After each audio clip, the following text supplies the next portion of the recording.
ये बात तब की होगी जब मैं बहुत ही छोटा हुआ करता था। हमारे घर में सबसे ज्यादा पैसे दादाजी के पास हुआ करते थे। 2-3 बिजनेस थे जो दादाजी के नाम थे। दादाजी उसी से बहुत सारा पैसा कमाते थे और हमारे घर में सब में एक तरह से बांट देते थे। हमारे घर में दादाजी, दादी, मेरे 2 चाचा, मेरे पापा, मेरी मम्मी और मैं रहा करते थे। दादाजी तीनों भाइयों में बराबर पैसे बांट दिया करते थे, लेकिन वो ज्यादा हिस्सा खुद ही जोड़कर कहीं संभाल कर रख लिया करते थे। दादाजी हमेशा ये कहा करते थे कि ये पैसे बाद में तुम्हारे काम आएंगे, मैं इसे संभाल कर रख लूंगा, तुम तो बहुत ज्यादा खर्चा करते हो, तुम इन्हें खत्म कर दोगे। उस वक्त शायद हालात भी ऐसे ही थे कि मेरे पापा और मेरे दोनों चाचा बहुत ज्यादा खर्चा किया करते थे, लेकिन दादाजी सबको समझाया करते थे कि पैसे जोड़ने चाहिए, लेकिन कोई दादाजी की बात नहीं माना करता था। लेकिन सबसे अजीब बात थी कि किसी को ये पता नहीं था कि दादाजी उन पैसों का क्या कर रहे थे। ना तो वो उसे बैंक में जमा करवाते, ना ही कहीं संभाल कर रखते। वो कुछ ना कुछ तो ऐसा कर रहे थे जिससे वो पैसों को संभाल कर तो रखते, लेकिन वो बाद में मिलते। घर में हर कोई ये जानना चाहता था कि दादाजी उन पैसों का क्या कर रहे थे। उस वक्त मैं ये जान गया था कि पैसे जितने अच्छे होते हैं उतने बुरे भी। पैसों के कारण घर में कई बार लड़ाई हो जाती। पैसे घर में सबको लालची बनाते जा रहे थे। दादाजी को इस बात का एहसास था, इसीलिए वो सही हिस्सों में ही पैसों को बांटते और बाकी खुद संभाल कर कहीं रख लेते। घर में आए दिन इसी बात पर झगड़ा हो रहा था कि दादाजी इस तरह से पैसों को संभाल कर क्यों रख रहे हैं। क्यों दादाजी सबको सही तरह से पैसे नहीं देते ताकि सब अच्छी तरह से खर्चा कर सकें। दादाजी इस बात को सबको समझाते रहते, लेकिन आए दिन घर में झगड़ा होता ही रहता। धीरे धीरे अब दादाजी की सेहत बहुत ज्यादा खराब होना शुरू हो गई थी। दादाजी तब भी किसी को नहीं बताते कि वो उन पैसों को कहाँ रख रहे हैं या उन पैसों का वो क्या कर रहे हैं। दादी भी बार बार दादाजी से ये जानना चाहती थी कि वो पैसों का क्या कर रहे हैं, क्योंकि चाचा जी और पापा दादी जी पर बहुत दबाव बनाते जा रहे थे, लेकिन दादाजी किसी को ये बता नहीं रहे थे। धीरे धीरे दादाजी की सेहत बहुत ज्यादा खराब हो गई थी। वो अब ज्यादातर समय पलंग पर रहते और अब उनके पास अपने बिजनेस को देखने की हिम्मत भी नहीं रहती। ऐसा 1 महीना हो चुका था और घर पर इसी बात को लड़ाई हो रही थी। घर में सब यही कह रहे थे कि काम खराब होता जा रहा है, दादाजी किसी को सब कुछ क्यों नहीं बताते। लेकिन दादाजी भी ये कह रहे थे कि समय आने पर सबको पता चल ही जाएगा, लेकिन ऐसा हुआ नहीं। अचानक एक सुबह जब सब उठे तो दादाजी की आंख नहीं खुली। वो अब इस दुनिया से जा चुके थे। घर में एक शोक की लहर गूंज गई थी। घर में सब उदास थे। ऐसा ही लगभग 1 हफ्ते तक रहा। घर में सब बहुत ही दुखी थे, क्योंकि दादाजी से सबका बहुत ज्यादा प्यार था। लेकिन 1 हफ्ते बाद एक अलग सा झगड़ा शुरू हो गया था। सब ये जानना चाहते थे कि दादाजी ने उन पैसों का क्या किया। मेरे दोनों चाचा और मेरे पापा में बहुत ज्यादा बहस होने लगी थी। चर्चा यही थी कि उन पैसों का क्या हुआ। क्या दादाजी ने किसी एक को वो सारे पैसे दे दिए थे? इसका जवाब किसी के पास नहीं था। झगड़े का कारण अब बढ़ता जा रहा था और घर में कलेश भी बढ़ता जा रहा था। सबने अपनी पूरी कोशिश कर ली थी। घर में हर जगह देख ली थी, उनके काम पर भी जाकर हर जगह देख ली थी।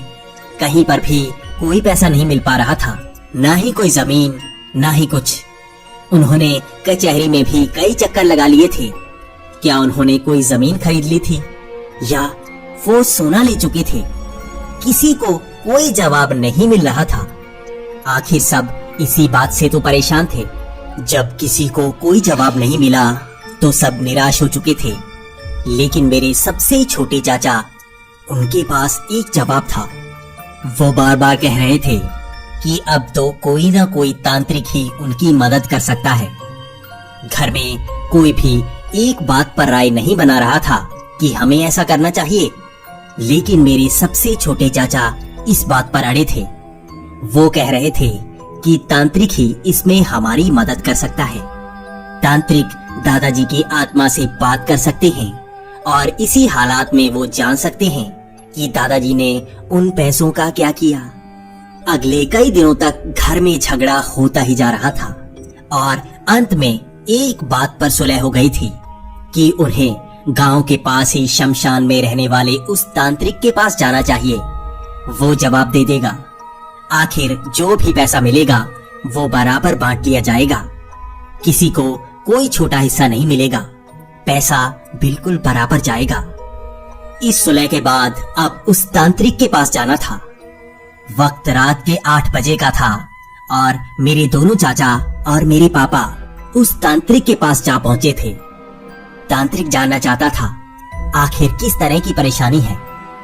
तांत्रिक ये जानना चाहता था कि घर में कौन सी बड़ी मुसीबत आ गई है जो उन्हें तांत्रिक के पास आना पड़ा। तो उन्होंने तांत्रिक को सब कुछ बता दिया। उन्होंने कहा कि दादाजी अंत में कुछ न कुछ करना चाहते थे, लेकिन उनकी जान थोड़ी पहले चली गई। वो कुछ ऐसा कर ही नहीं पाए ताकि उन पैसों का कुछ हो सके। तांत्रिक जानता था कि ये बात लालच की है। उनको कोई परेशानी नहीं है, बस वो लालच के कारण दादाजी से उस ज्ञान को पाना चाहते हैं। वो पैसे कहाँ हैं? उनका यही सवाल था। तांत्रिक काफी बार ना नुकर कर रहा था, लेकिन सब तांत्रिक पर दबाव बनाते जा रहे थे। तांत्रिक को पैसों का भी लालच दिया गया और कई चीजों का भी। तांत्रिक भी जानता था कि अब उसके पास मौका है, वो भी कई चीजें पा सकता है और वैसे भी लालच का कोई इलाज नहीं होता। तो तांत्रिक ने कहा कि अगले 1 महीने तक तुम्हारे आसपास दादाजी की आत्मा आती रहेगी। जवाब तो तुम्हें खुद ही पाना होगा। मैं उन्हें 1 महीने तक जिंदा कर दूंगा। इस बात को सुनकर सब खुश हो गए थे। सबको खुशी इस बात की थी कि दादाजी वापस आ रहे हैं, लेकिन उससे ज्यादा खुशी थी कि उन्हें वो राज पता लग जाएगा जिसे दादाजी कई सालों से छिपाते आ रहे थे। घर में एक तरफ खुशी की लहर थी तो एक तरफ लालच का प्रकोप। घर में ऐसे हालात थे कि इंतजार हो रहा था, लेकिन ये कैसा इंतजार था कि किसी को पता नहीं था आगे होगा क्या। अगले 2 दिन तक घर में इंतजार किया गया। सब ये इंतजार करते रहे कि दादाजी कब वापस आएंगे। वो इंतजार करते जा रहे थे। रात के वक्त भी घर में खाना बनाया जाता। सब इंतजार करते कि दादाजी घर में आएंगे, लेकिन वो 2 दिन तक घर में महसूस ही नहीं हुए। इसके बाद मेरे सबसे छोटे चाचा उसी तांत्रिक के पास गए और वो उससे जाकर कहने लगे कि तुमने कहा था कि घर में दादाजी वापस आएंगे 1 महीने के लिए, लेकिन हमें तो दादाजी कहीं नजर नहीं आ रहे हैं। तो उसके बाद तांत्रिक ने गुस्से में कहा कि मैं उस मरी हुई आत्मा को वापस तो बुला सकता हूँ, लेकिन उसे शरीर नहीं दे सकता। तुम्हें घर में उसे खुद ही महसूस करना होगा। वो तुम्हारे आसपास ही होंगे, लेकिन अगर तुम रात के वक्त भी जागते रहोगे तो वो तुम्हें एहसास कैसे देंगे। इसके बाद इस बात को चाचा जी ने सबको बता दिया। इसके बाद अगले कई दिनों तक दादाजी का एहसास सबको होता जा रहा था। किसी को दादाजी सपने में नजर आते तो किसी को काली परछाई हमारी रसोई में नजर आती। कभी कभी दादाजी का चेहरा भी किसी को आईने में नजर आता। घर में एक तरफ दहशत का माहौल था तो एक तरफ इंतजार। कोई तो दादाजी से कुछ पता कर पाता। हर कोई घर में यही कहता कि मुझे बता दो वो पैसे कहाँ हैं, लेकिन घर में किसी को पता नहीं लग पाता। लेकिन अब धीरे धीरे हालात बदलते जा रहे थे।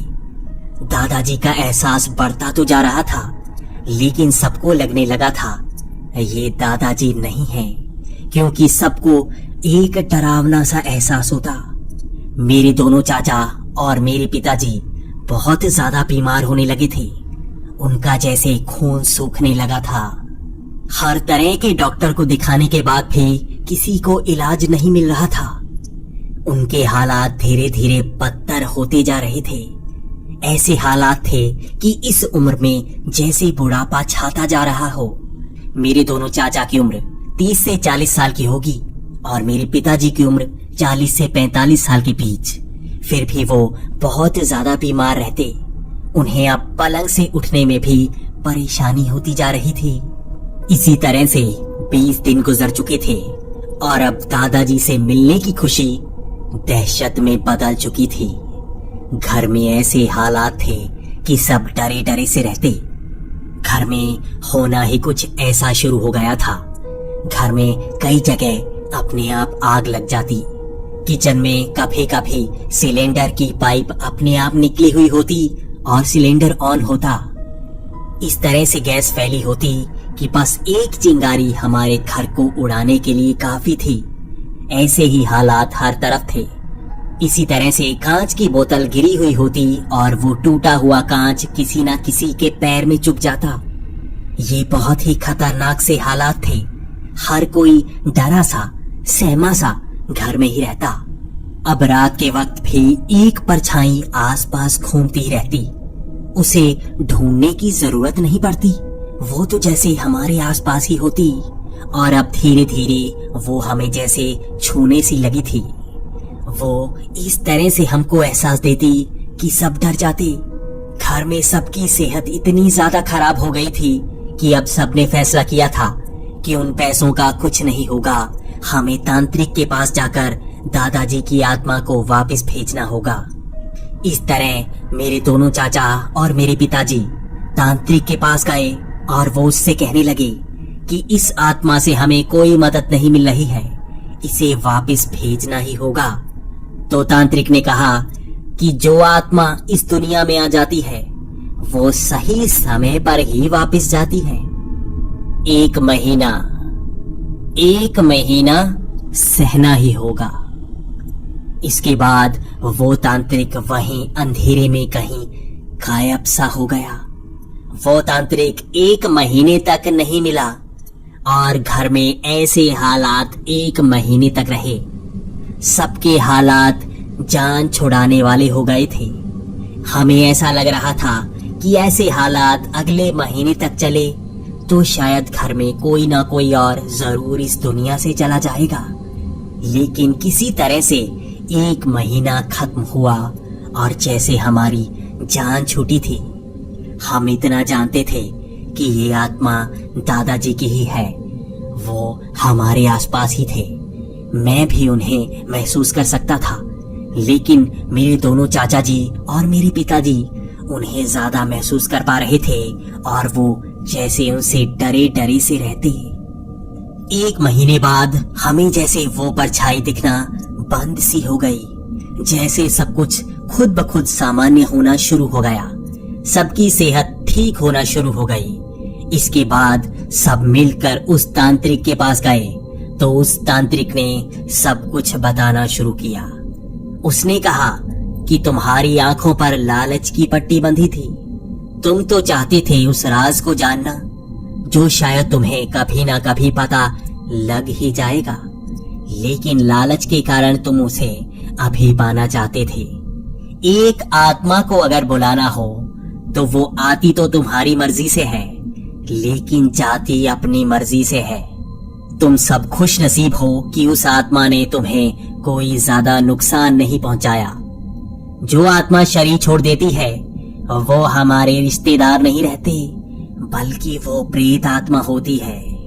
प्रेत आत्मा हमेशा हमें नुकसान पहुंचा सकती है। वो अब तुम्हारे दादाजी नहीं, बल्कि एक आत्मा है। उसे ना कोई लोभ है ना कोई मोह। 1 महीना था तुम्हारे पास अगर तुम कुछ पता कर पाते, लेकिन अच्छा हुआ तुमने अपनी जान बचा ली, वरना कुछ ना कुछ बुरा जरूर होता। तांत्रिक से इस तरह से बातें करके सब घर आ चुके थे।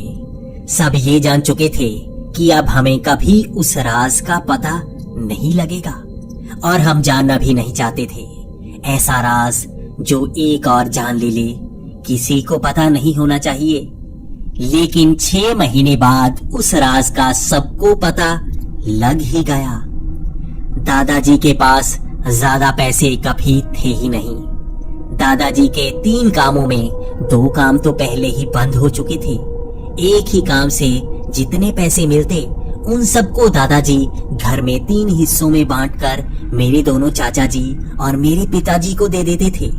वो बस हमें एक भ्रम फैलाए रहते थे कि उनके पास बहुत पैसा है। वो जानते थे कि मेरे पिताजी और मेरे चाचा जी कितने लालची हैं। शायद इसी कारण वो झूठ बोलते ही रहते, जबकि उनके पास कोई पैसा नहीं था। 6 महीने बाद उनका वो तीसरा काम भी बंद हो गया था। तब घर में बहुत बुरे हालात थे। जो सबकी लालच की आंखें पैसों की तरफ देख रही थी, अब उसे खुद ही उन पैसों को पाना था, मेहनत करनी थी। लेकिन हमें इससे ज्यादा बड़ा सबक ये मिला कि हमें मरी हुई आत्मा से किसी तरह की कोई नजदीकी नहीं बढ़ानी चाहिए।